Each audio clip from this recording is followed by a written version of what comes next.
Hi, friends. This is Adam Shoemaker, Rector here at St. Stephen's Episcopal Church in downtown Charleston, back for another edition of Rector's Corner. And I'm so very happy to have with me today St. Stephen's new Associate Rector, Will Berry. Will, it's wonderful to have you. I wonder if we could just start as we begin to get to know you, with you sharing a little bit about where you grew up, what your early experiences of the church were, and talk a little bit about your call to ministry.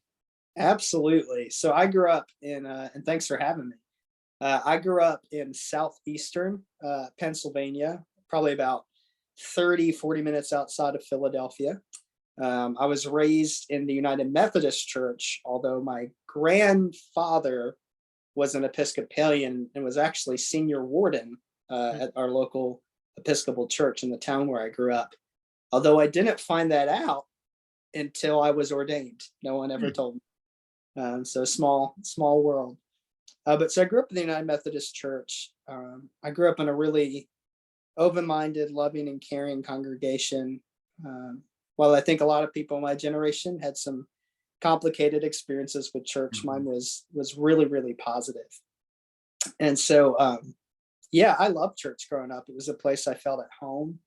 It was a place where I felt like people who were, older invested in me and, taught me things on work projects or just kind of mentored me in my faith. And so it was just a really nurturing environment. It was a really positive experience. So when I was getting ready to graduate high school, I was pretty convinced I was going to go into ministry because I'd had such a positive experience, and I figured, who wouldn't want to share that? And I gave some sermons on our youth Sundays that we had, and so they started calling me Reverend, and so it was kind of a reputation I had a little bit. So I just kind of figured that's what I would do.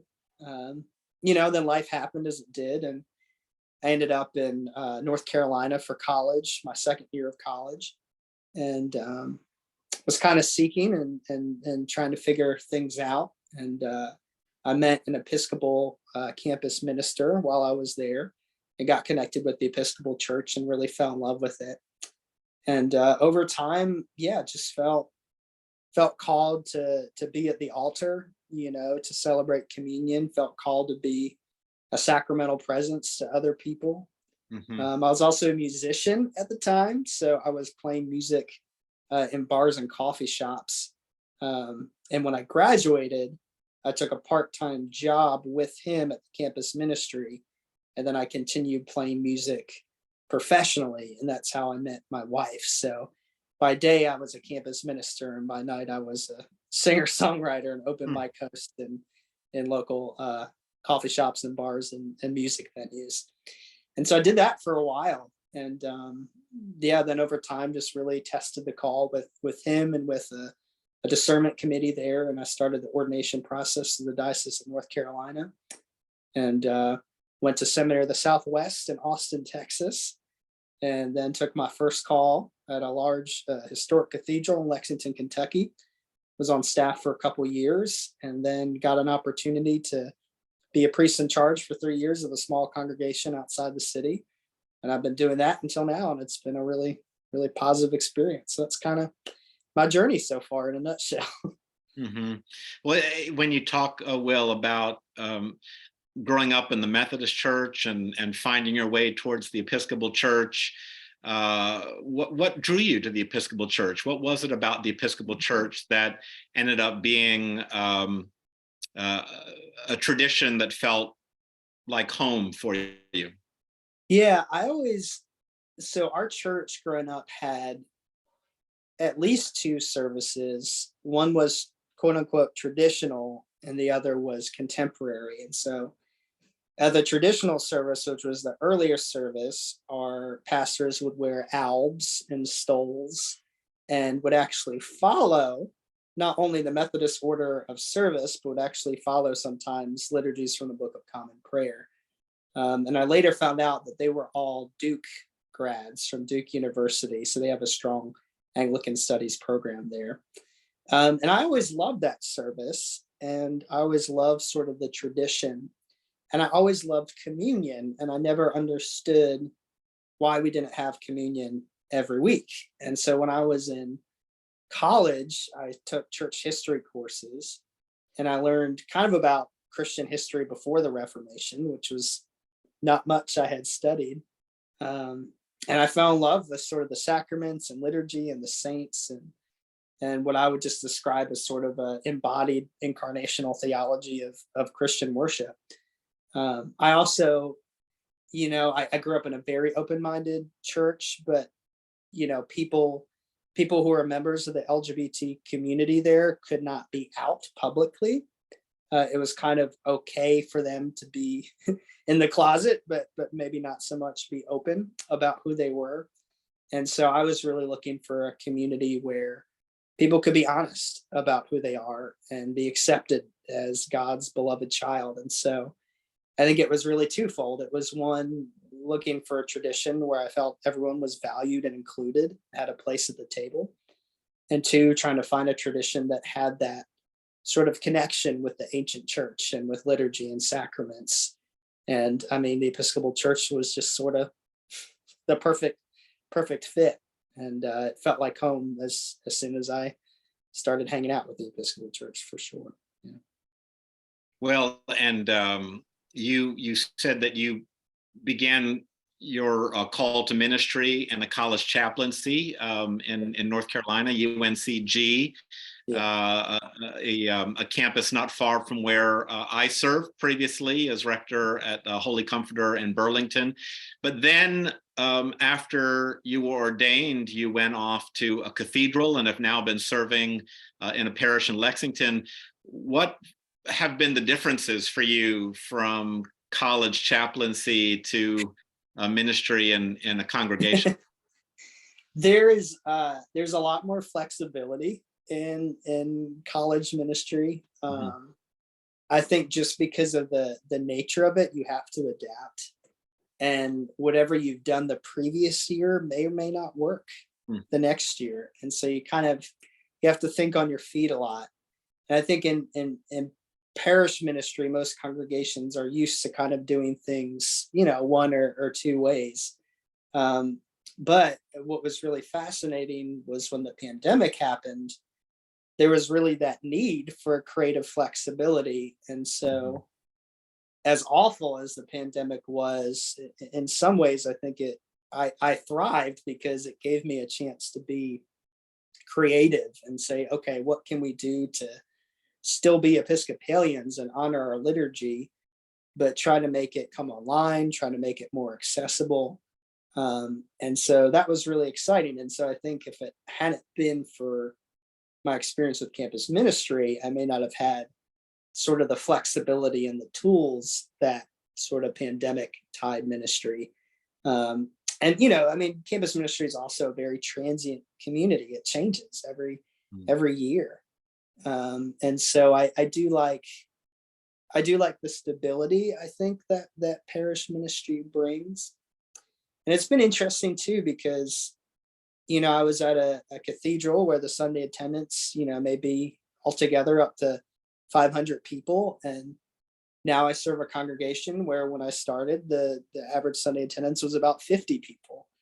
So a big change from this large resource parish into what's called a family size or pastoral congregation.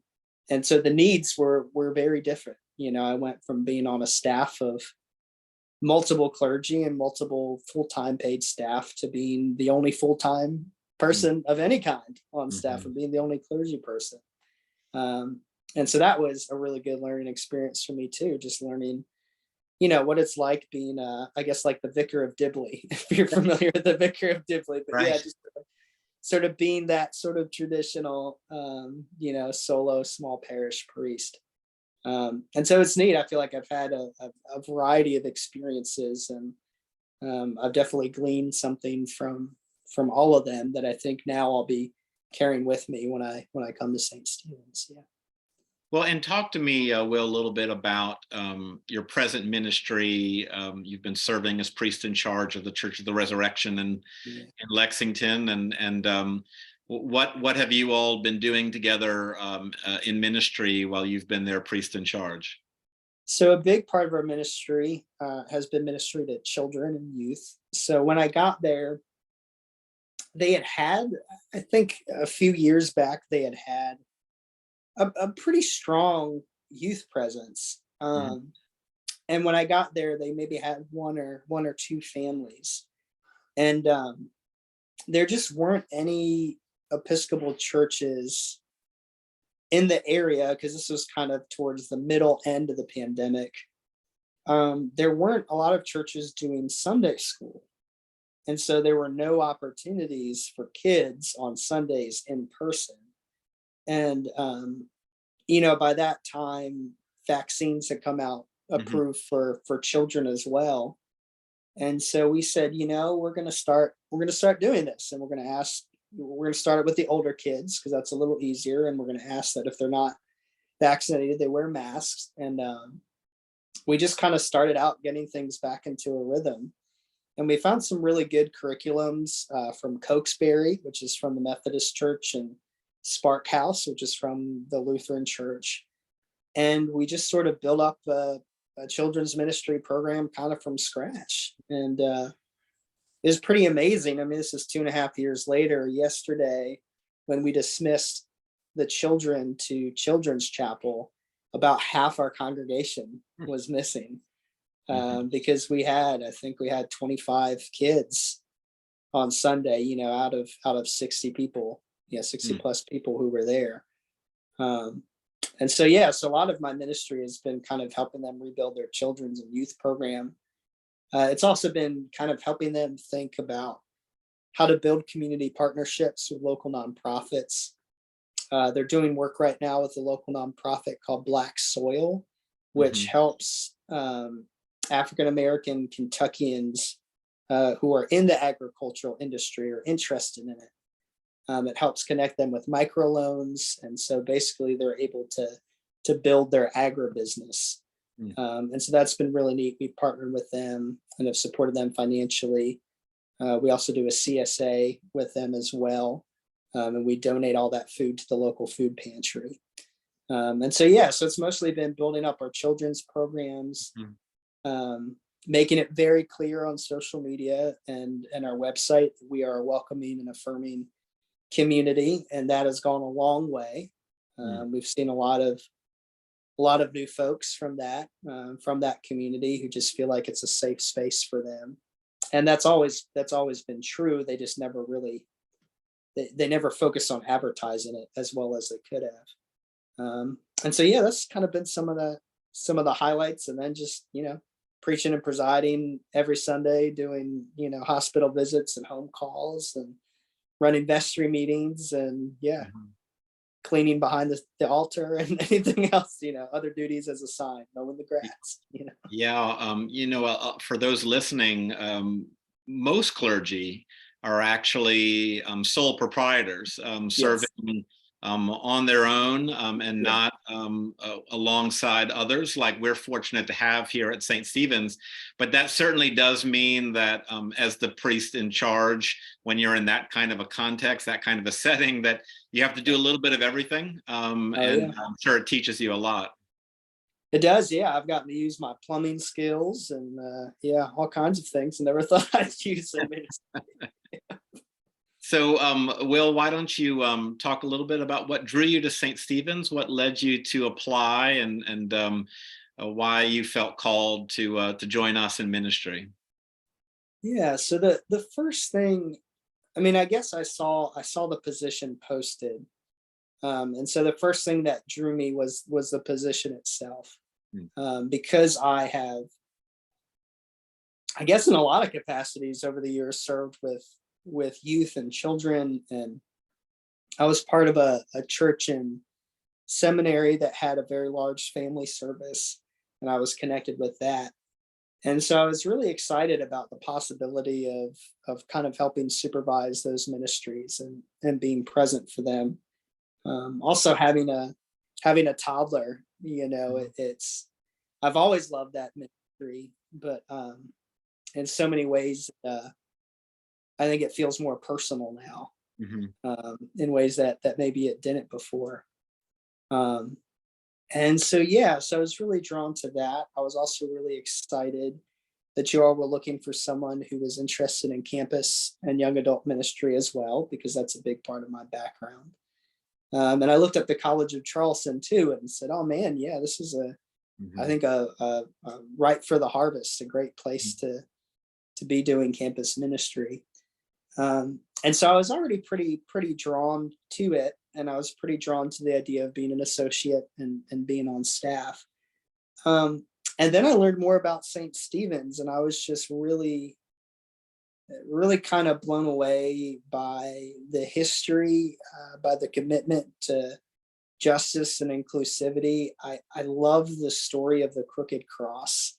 That really, in my experience, we Episcopalians tend to be very aesthetic people, and so I imagine many churches would have just put that cross, right back the direction it was. But y'all kind of own that, as part of your identity and story. And I was really struck by that. And even just the idea of being a house of prayer for all people, in the history of being a racially integrated parish. And yeah, the more I learned about St. Stephen's, I just thought, man, not only is this a great position, but this just seems like a great congregation to be with. And yeah, and I'm not looking at jumping around a lot. So I really wanted to find a community that I could really dig deep with for a while. And it just talking with you and hearing more about it, it just really pretty much from the get-go felt very, very clear to me that it would be a good fit, that, there's similar values, and yeah, that this would be a great match. Yeah, it was pretty clear pretty early on. Yeah, it is such a special place, and a place, I believe, with a unique charism and call here in the city of Charleston and beyond. And I can certainly say, my wife and I, that it's a wonderful community to raise a child in. And that leads me to my next question. Would love to hear a little bit about your family. Yeah, so I have a wife named Caitlin. We've been married for 8 years as of this May. She's a graduate of the University of North Carolina at Greensboro. I'm a graduate of Guilford College, which is down the road. And she works in social media management and marketing.